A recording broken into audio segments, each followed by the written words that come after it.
pessoal, vamos para a nossa quarta aula de desenho técnico e hoje nós vamos falar sobre vistas ortogonais, tá? Um assunto de extrema importância para o desenho, né? Auxiliado por computador, desenho técnico, beleza? Para a gente entender, né, os projetos de maneira geral, a gente sempre vai utilizar as vistas ortogonais, dentre outras que nós vamos aprender mais na frente, tá?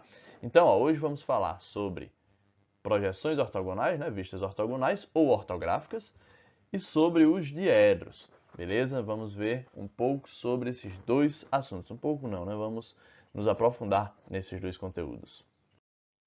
Então, pessoal, vou iniciar a aula de hoje com o mesmo desenho da aula anterior, né? Sobre perspectivas.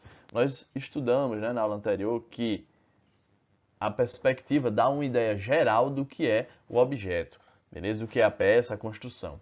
Então você consegue ter uma ideia muito boa do que se trata aquilo ali. Mas para que a gente consiga ver os detalhes daquela peça, daquele objeto, né, daquela construção, a gente precisa de vistas, né, que são chamadas normalmente vistas padrão, tá? E tem as vistas auxiliares também. Então, ó, aqui nós temos três vistas, né, que nos auxiliam a entender os detalhes dessa peça que nós vimos em perspectiva, beleza? Então, com esses detalhes, a gente consegue reproduzir, né, fabricar essa peça de uma maneira precisa, beleza? Porque a gente tem os detalhezinhos aqui desses rebaixos, né? Nós temos o furo aqui certinho, onde é que é a localização dele. Isso tudo não dá para ver só com a perspectiva. Com as vistas, né, a gente consegue fazer isso, ok? Então, vamos lá para a nossa quarta aula. Pessoal, para que a gente faça as vistas ortogonais, a gente precisa de três elementos básicos, né, que são o observador, certo? O modelo, tá? O que é o modelo? O modelo é a peça, é o objeto, é a construção. Então, a partir de agora, né, eu vou chamar sempre essas peças, objetos, construções de modelo, tá? Para que facilite o entendimento. E o plano de projeção, beleza? Então, esses três elementos são essenciais para que a gente produza as vistas ortogonais dos modelos. Então, vamos lá. Nesse slide, o que é que a gente vê? A gente tem um modelo aí que está com sua face, né, as suas faces principais, paralelas ao plano de projeção. Quando a gente tem esse tipo de esquema, né, onde você tem o paralelismo, né, da face principal ali do modelo com o plano de projeção, a gente diz que a gente tem uma projeção cilíndrica ortogonal, certo? Então, isso é de extrema importância porque assim você tem a verdadeira grandeza dos objetos, né? Essa verdadeira grandeza, ela exatamente a grandeza do objeto sem deformação. Então, veja que o que a gente chama aqui de linhas projetantes estão perfeitamente perpendiculares ao plano de projeção, certo? Isso é necessário para que a gente tenha, né, uma projeção ortogonal, né, e, portanto, a verdadeira grandeza, ok? Professor, o observador aqui não está sendo mostrado, né? O observador, ele não necessariamente tem que ser mostrado. Na verdade, ele é um recurso utilizado para que a gente consiga produzir essas vistas ortogonais, né? Mas ele está no infinito, ele é imaginário, na verdade. E existem duas formas também de representação, né? Quando o modelo está entre o observador e o plano de projeção, como é o caso dessa figura, mas o modelo pode estar também, né, depois do plano de projeção, ou seja, você tem observador, plano de projeção no meio e objeto, né, posteriormente. Você teria o mesmo esquema aqui, só que você colocaria, né, esse modelo do lado de cá, e aí as linhas projetantes estariam do outro lado, mas você teria basicamente a mesma vista, ok? Então, pessoal, é isso. Para que a gente tenha uma vista ortogonal, é necessário, né, que você tenha aquela face principal do objeto, né, quando é um objeto aí, digamos, uma esfera, né, lógico, você não tem uma face principal, né, mas você consegue representar lá o perímetro dela no plano projetante. Mas numa peça como essa, veja, aquela face principal da peça, ela está paralela ao plano de projeção, né? As partes oblíquas da peça, onde você tem, né, diagonais, você consegue representar em verdadeira grandeza utilizando algumas vistas, né? Não somente em uma vista ortogonal ou até mesmo vista auxiliar, que a gente vai ver mais na frente. Ok? Mas por enquanto vamos focar nisso aqui. Projeção cilíndrica ortogonal, né? As linhas projetantes estão perpendiculares ao plano de projeção. Então vamos lá. Ó. No caso dessa animação, observe o seguinte. O modelo é um plano, né? Ele não é um objeto em 3D, mas ele está paralelo ao plano de representação. Termine que a sua projeção tem exatamente as mesmas dimensões lá do objeto, beleza? Isso acontece porque, justamente, o objeto está paralelo ao plano de projeção. Agora, se esse objeto, se esse modelo, ele está oblíquo em relação ao plano de projeção, né? Seja lá como for, a sua representação começa a não estar com dimensões iguais ao do objeto, certo? Ao do modelo. Então a gente não tem verdadeira grandeza nesse caso, né? Então aqui, ó, conforme o modelo está se inclinando ali, você perde a verdadeira grandeza lá na representação aqui no plano de projeção, até que você tem somente uma linha. Observe aqui, quando o objeto fica na vertical, a gente não consegue mais representar, basicamente não tem mais representação, fica só uma linha lá no plano de projeção, beleza? Então, a gente tem que atentar a isso, né? Quando o objeto está paralelo ao plano de projeção, é que a gente tem a vista ortogonal dele. Então, é exatamente o caso que eu falei aqui. Você tem o objeto real, né? E ele está de uma forma em que sua face principal está perfeitamente perpendicular ao plano de projeção. Então, termine que a sua projeção fica somente essa linha aqui embaixo. Ou seja, zero de verdadeira grandeza. Você não tem verdadeira grandeza aí. Bom, e é isso, né? Essas duas imagens também tratam da mesma coisa, né? Essa linha aqui, por exemplo, AB, está inclinada em relação ao plano de projeção e, portanto, a projeção da linha, né, não tem a mesma grandeza da própria linha. Né? Vamos dar um chute aqui. Pode ser que essa linha aqui tenha, por exemplo, 50 unidades de comprimento e a sua projeção esteja ali com 40 unidades de comprimento. Ou seja, não existe verdadeira grandeza. Da mesma forma para essa outra figurinha aqui, ó. Você tem lá o plano de projeção, né? Você tem o plano de projeção aqui. E veja, com certeza essa medida aqui, ó, ela está sendo tomada lá na projeção, né, com deformação. Essa medida aqui, digamos que ela tenha 100 unidades, certo? Essa que está na diagonal. Na projeção aqui, com certeza ela está com uma dimensão menor, né? Sei lá, 80 unidades, 70 unidades. Beleza? Então, houve uma deformação. Não existe verdadeira grandeza. Para que existisse verdadeira grandeza, precisaríamos que essa face estivesse paralela ao plano de projeção. Galera, para que a gente faça aí as nossas vistas ortogonais, a gente utiliza, né, esse sisteminha que foi idealizado por Gaspar Monge, né, e aí a gente pode chamar ele de sistema mongeano, né, de projeções, onde a gente tem um semiplano vertical superior, um semiplano vertical inferior, né, ou seja, você tem um plano vertical, pode chamar isso aqui de plano vertical, e a gente tem um semiplano horizontal anterior e semiplano horizontal posterior, ou seja, temos um plano na horizontal que corta o plano vertical, né? Bem no meio, digamos assim, né? Esses semiplanos aí.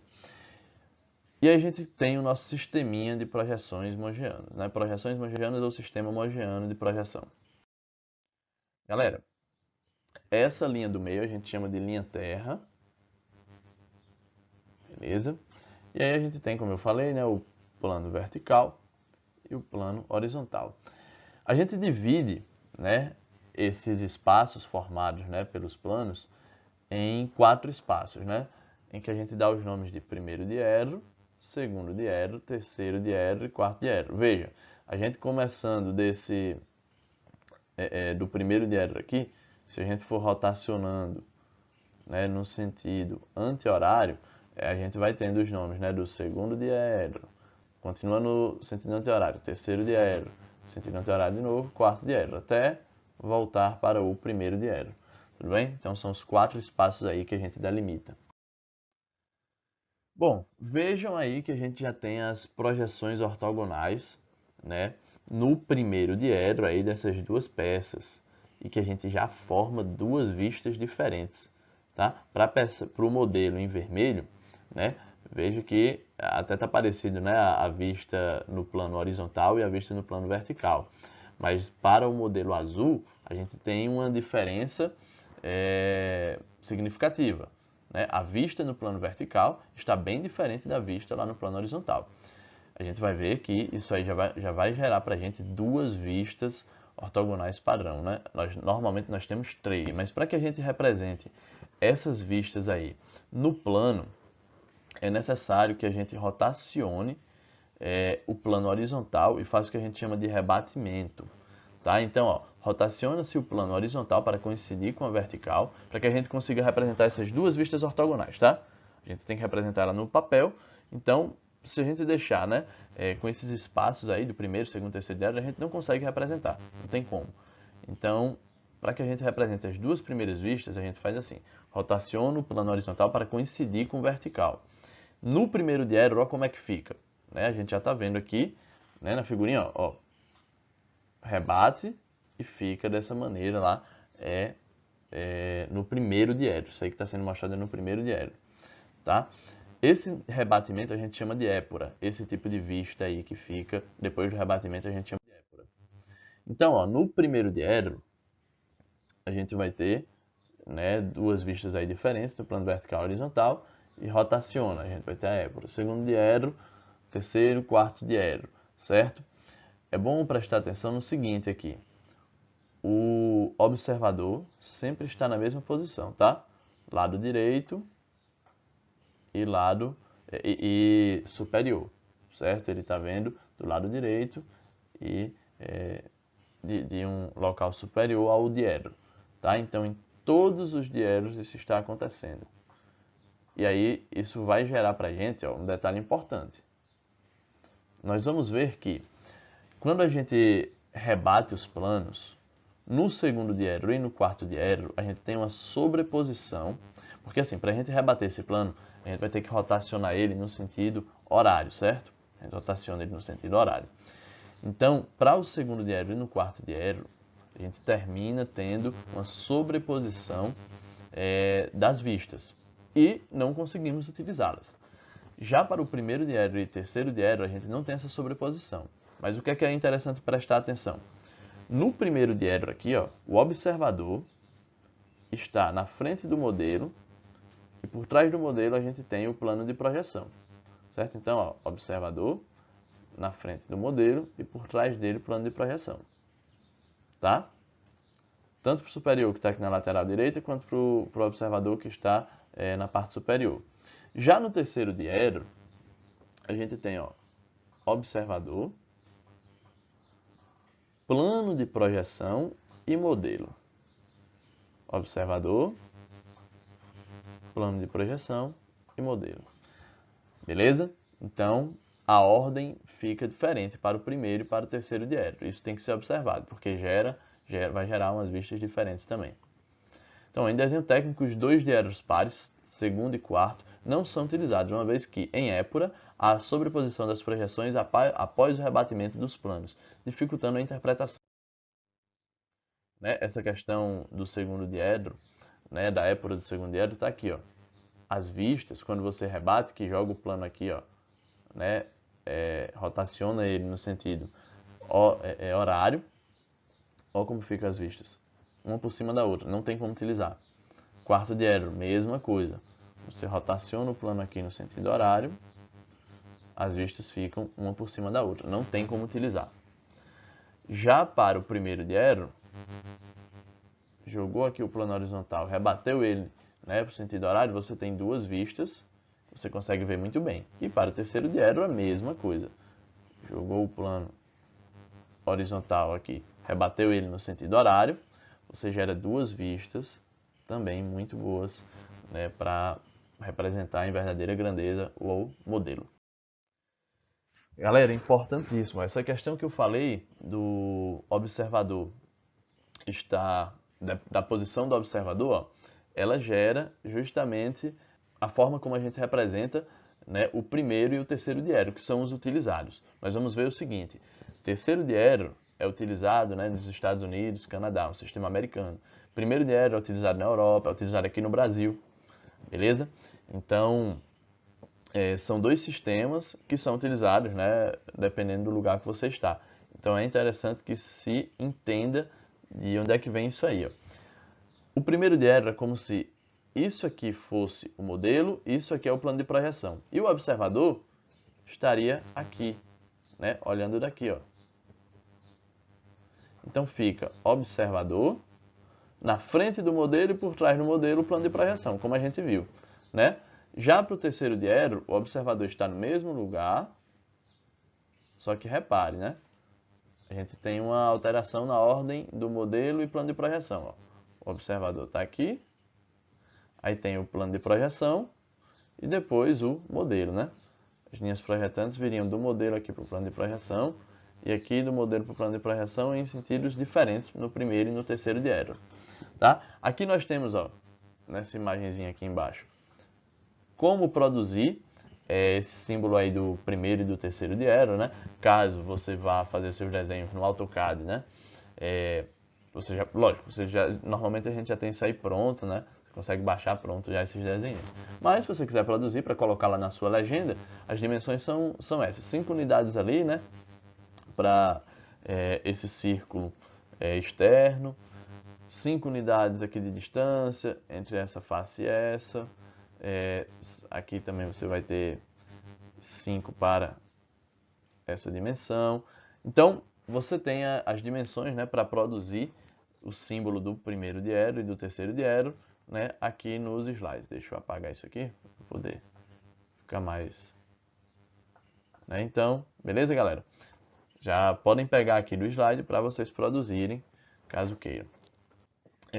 Depois do sistema mongiano, esse rapaz, Gino Benedetto Loria, ele disse o seguinte: não, vamos colocar mais um plano aqui, né, o plano lateral, e gerar mais uma vista, porque aí a gente tem mais detalhes, né, da peça. E aí a gente tem as 3 vistas padrão do objeto. Até agora nós vimos 2 vistas, né, e a terceira vai ser gerada justamente por esse plano lateral.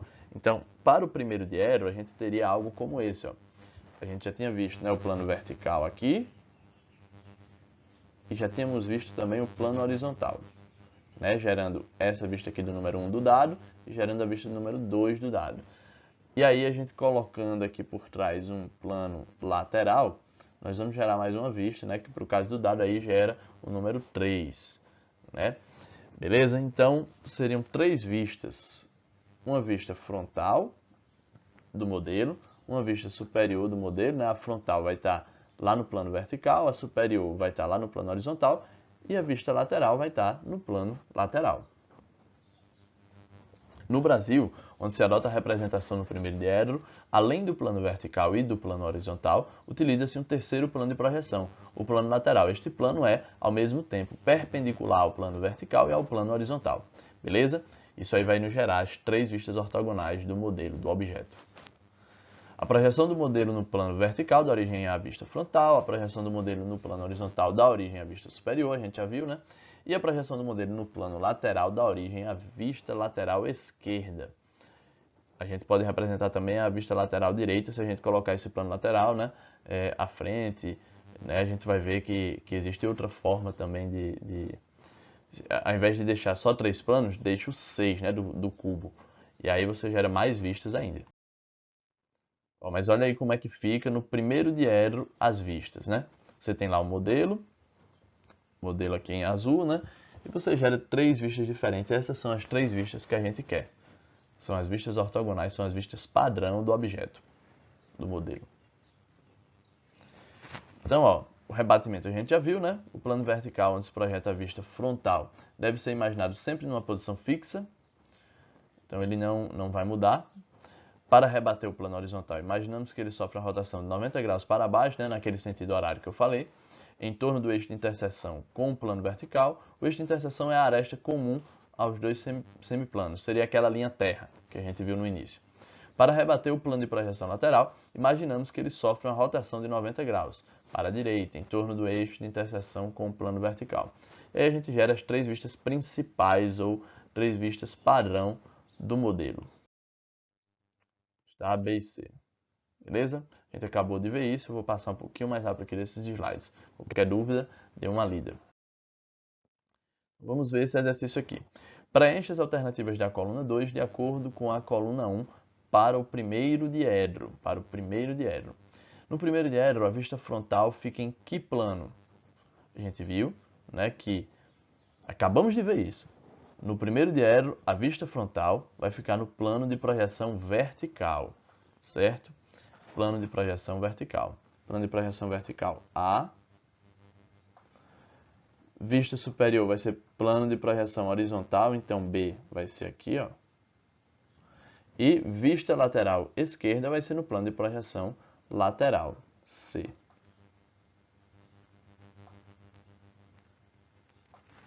Beleza? Esse plano de projeção paralelo, né? Isso aqui a gente não viu, não tem esse termo, tá bom? Ok. Mais um exercício. Faça as projeções principais no primeiro diedro do modelo abaixo. Não vai ficar muito bonito não, mas vamos lá. As projeções principais no primeiro diedro. Galera, como é que a gente faz? A gente pode fazer o seguinte. Vou fazer assim. Aqui estaria nosso plano de projeção, né? Vertical. Então, nesse plano de projeção vertical, o observador estaria aqui, ó. Então, olhando daqui, a vista paralela lá no plano de projeção seria justamente essa vista dessa parte aqui do modelo, ó. Se você levar as linhas de projeção lá para o plano, deixa eu fazer o seguinte aqui, que é para ficar mais organizado. Para dar a impressão que esse plano está por trás do modelo. Aí você teria assim, ó. Deixa eu colocar as linhas projetantes, colocar em verde. Então elas vão até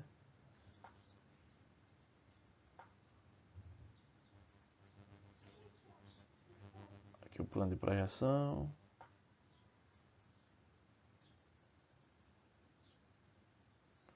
Aqui não vai ficar bom não, certo? Mas está dando uma ideia de como é que ficaria. Bom, você vai jogando as linhas de projeção, né? Lá para o plano. E aí você vai gerar a seguinte vista, que vai ser igual a essa vista aqui, ó, da frente. Então vamos desenhar ela.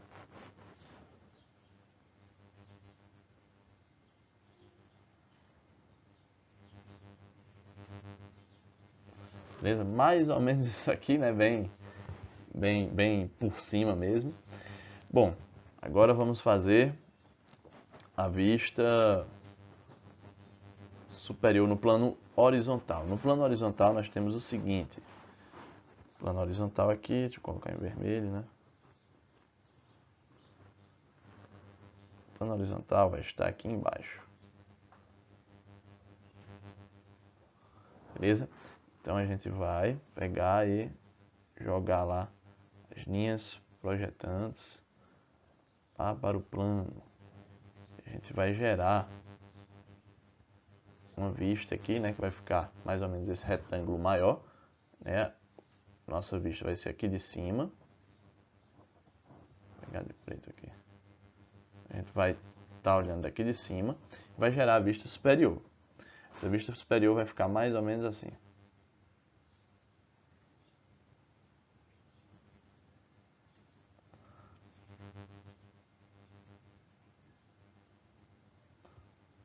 Ok? E aí, galera, falta aquela vista lateral. Então, vamos lá, apagar aqui. Vamos colocar lá o plano lateral.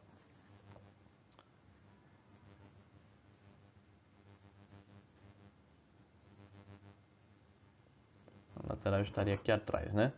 Jogando as linhas projetantes lá para o plano. A gente vai ter uma parte aqui em cima. Legal? Então, ó, o desenho, no fim das contas, vai ficar mais ou menos assim.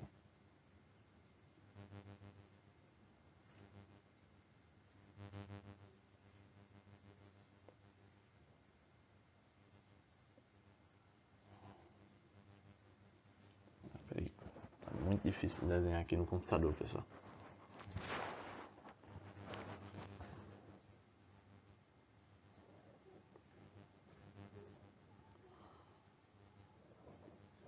Beleza?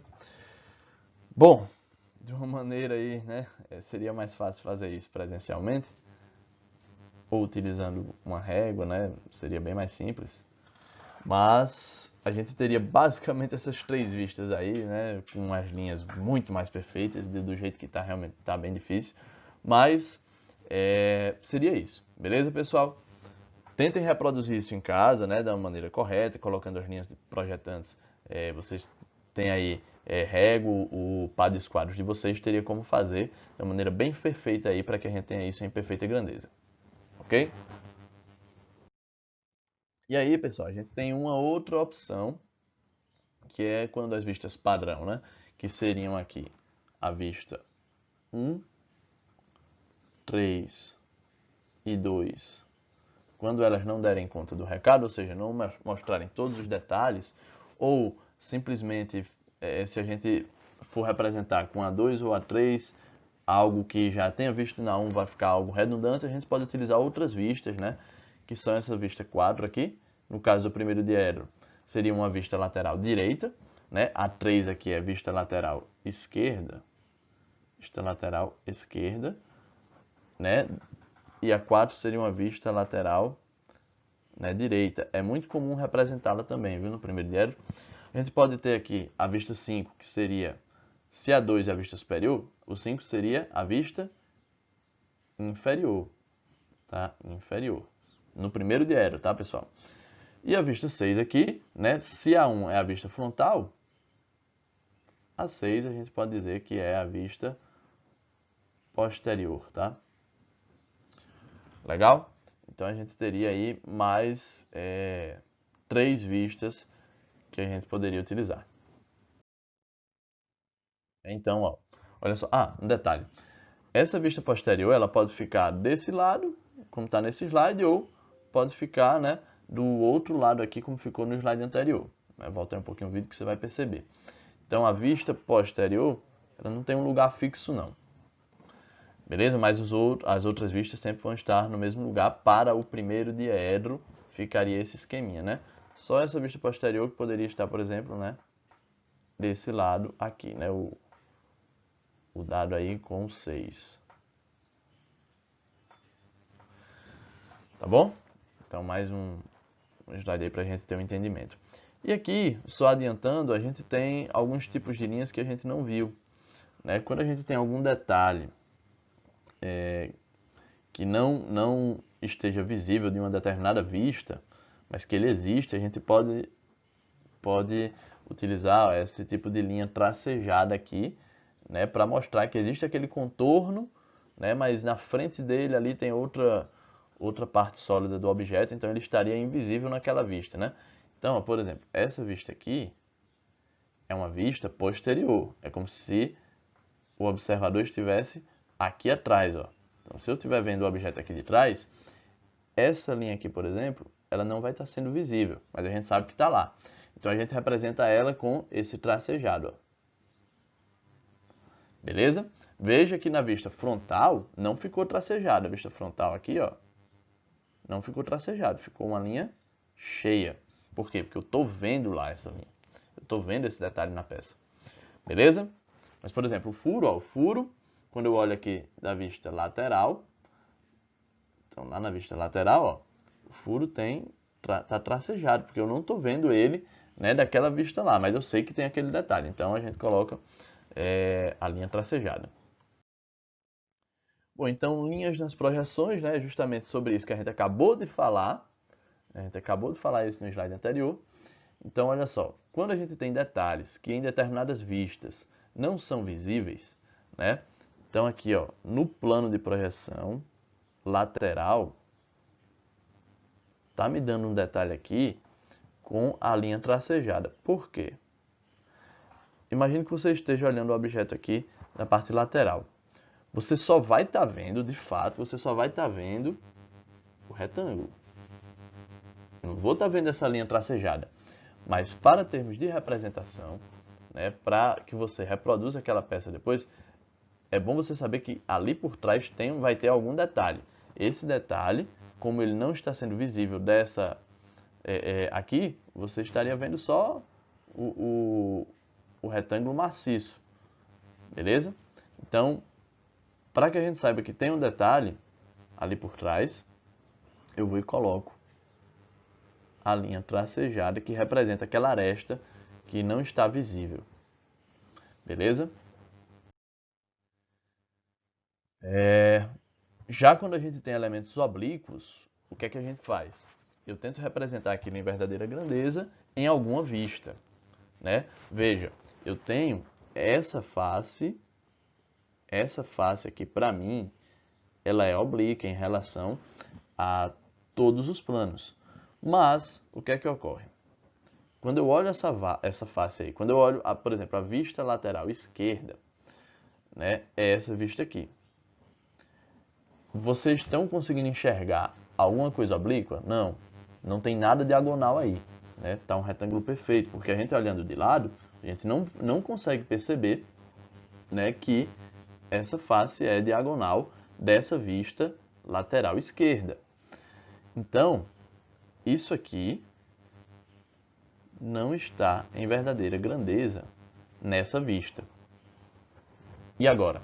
A gente tem justamente as vistas ortogonais para ter a verdadeira grandeza. Se você prestar atenção, pela vista frontal, a gente tem, né, esse elemento oblíquo em verdadeira grandeza. Ele está aparecendo aqui, ó. Ele está em verdadeira grandeza. Eu posso colocar uma cota aqui nele, entendeu? Vai estudar cotas, tá? Posso colocar uma cota. Ah, Maria, como tá ficando feio. Sim, então eu posso colocar uma cota.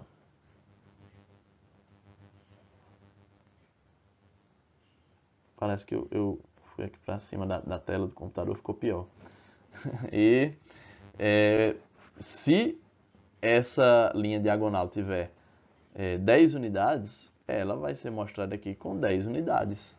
Beleza? Então ali está em verdadeira grandeza. Mas na vista superior e na vista lateral esquerda, não ficou em verdadeira grandeza. Mas como a gente tem a vista frontal aqui, para sanar a situação, né, tudo ok. A gente está conseguindo entender que existe aquele detalhe, né? E principalmente se a gente representa também a perspectiva, a gente vai entender que aquele detalhe está lá. Beleza? Pessoal, as linhas de centro e de simetria, porque elas são úteis para a gente.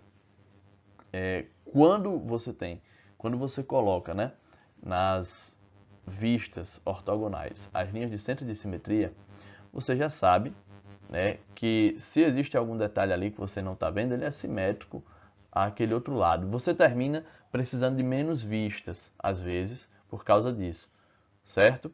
Então, é importante sempre inserir. Essas linhas de centro e de simetria, elas são dadas por a linha contínua com ponto, certo? Linha tracejada, lembrando, né? Linha tracejada, seja ela estreita ou mais grossa, ela é para contornos que não são visíveis.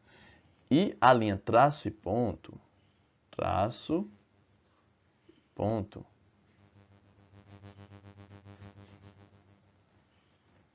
é uma linha de centro, né? Linha de centro ou de simetria, né? Certo? Ó, se você observar essa linha, tá vendo? Ela é uma linha de centro, né? E de simetria. Ela está dizendo também que existe simetria entre os dois lados lá da peça. Tá? Então, você utiliza quando você tem centro de furos, né? Ou quando você tem simetria lá entre os dois lados do objeto.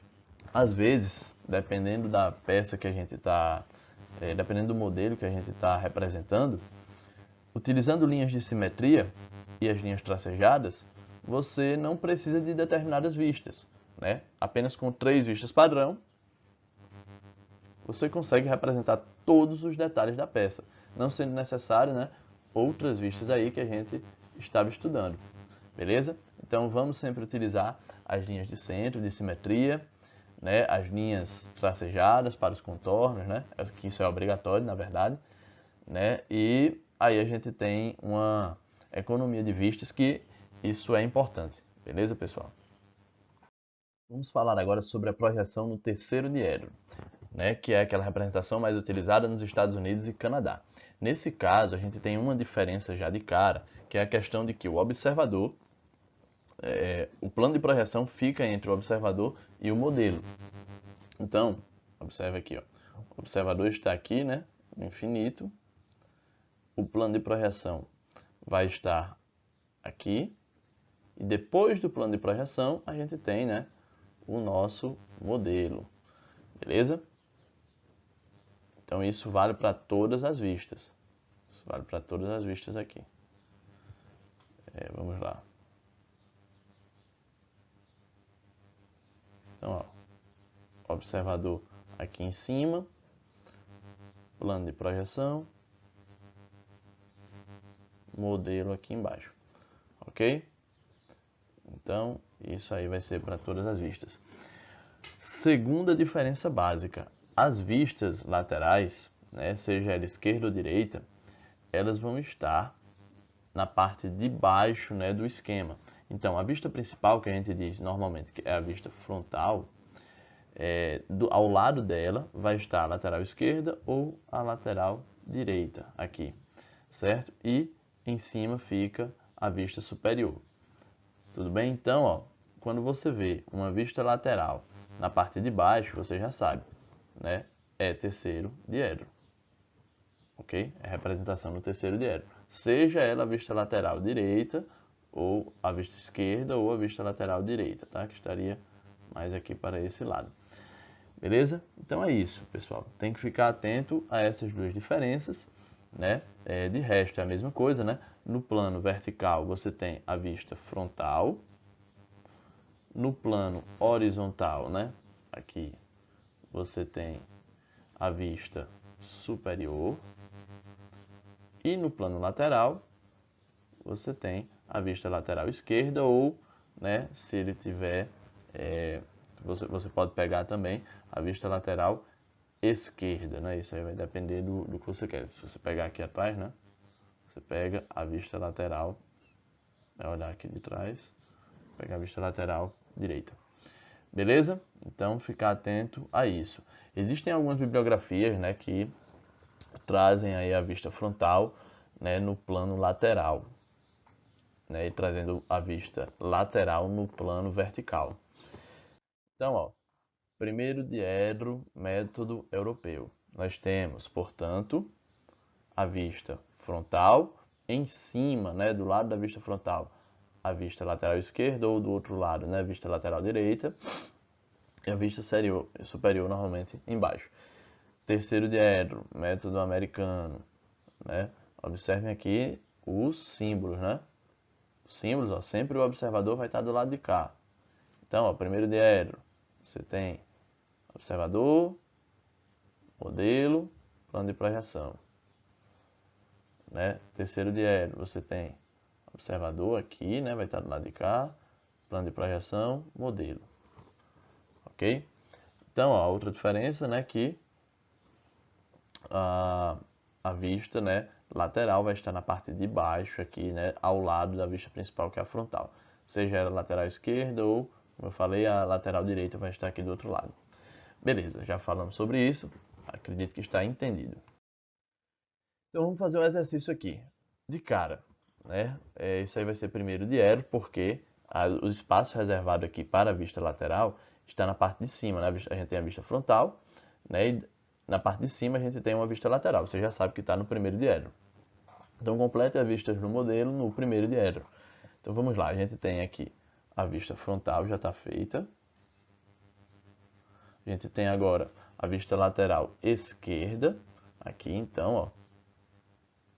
A gente observando daqui, né, a gente teria a seguinte vista.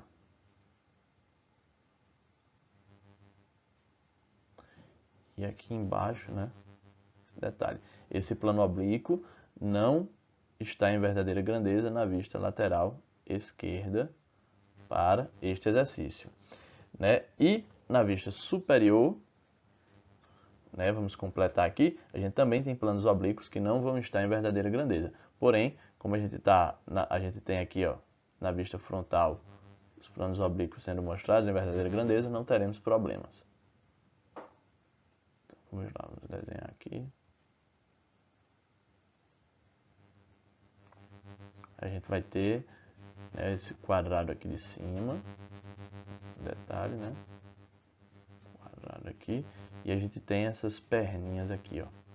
Então temos dois retângulos menores lá, vão ser representados, um aqui e outro aqui. Aí ficou muito longe. Tudo bem? Então, ó, completamos aí. Esse até que não ficou tão feio quanto o outro exercício não, né? Esse ficou um pouquinho melhor. Então, vista frontal, vista lateral esquerda e vista superior. Interessante notar o seguinte, pessoal. A gente não tem mais aqueles quadrinhos, né? Nós tiramos os quadrinhos, né? Ficam somente as vistas aí nessa disposição e já está entendido. Beleza? Também não precisa colocar vista superior, vista frontal, não precisa colocar isso aqui não. Certo? Isso aqui a gente coloca só para que vocês entendam. O que deve estar lá na sua folha de desenho são somente as vistas nessa disposição aí. Beleza? Desse jeito, dessa forma que está nesse slide, é como você teria lá, né? E provavelmente teria aqui uma perspectiva, né? Que seria essa perspectiva, ela estaria nesse local, né? Aqui na folha de desenho. Chegamos ao final da nossa quarta aula aí sobre vistas ortogonais. Pessoal, é muito importante que vocês façam as listas de exercícios que eu vou colocar lá para vocês. É daí que vocês vão compreender de fato como produzir as vistas ortogonais, né? Os detalhes, né? Para que vocês comecem a ter uma visão de fato em perspectiva dos modelos, né? Das peças, das construções. Vocês têm que fazer esses exercícios, beleza? Então, aguardo vocês na nossa quinta aula. Muito obrigado por assistirem. Utilizem o recurso do YouTube, né, da velocidade do vídeo. E aguardo vocês lá. Até mais. Tchau, tchau.